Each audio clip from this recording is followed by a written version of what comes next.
Formula ఈ race కేసులో Arvind Kumar IAS ఆయనకు ప్రాసిక్యూట్ చేయడానికి డిఓపిటి అనుమతినిచ్చింది. ఈ యొక్క డిఓపిటి సంస్థ కేంద్ర ప్రభుత్వం ఆధీనంలో పనిచేస్తుంటుంది.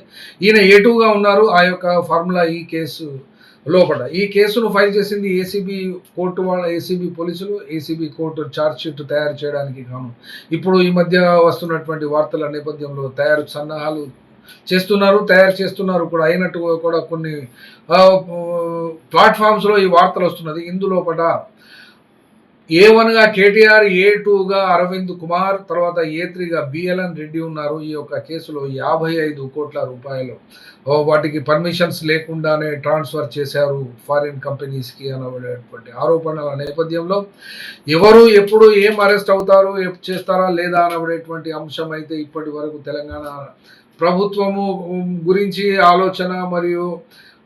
ఆలోచిస్తున్నారు మరియు ఊహిస్తున్నారు కూడా. కాబట్టి ఇప్పటి వరకు ఏది జరిగిందే కరెక్ట్, జరగబోయేది ఎవరు చెప్పలేరు. కానీ ఇప్పటి వరకు అయితే సోషల్ మీడియా ప్లాట్ఫామ్స్లో మరియు మీడియాలో కూడా ఏసీబీ ఈ వారంలో అనగా ఈ కేసులో ఛార్జ్ షీట్ ఫైల్ చేస్తుంది అనేటువంటి వార్తలు అయితే వస్తున్నవి. ఇందులో కూడా ఈ అరవింద్ కుమార్ను ప్రాసిక్యూట్ చేయడానికి డిఓపిటి అనుమతినివ్వడం అయితే ప్రాధాన్యతను సంతరించుకున్నది.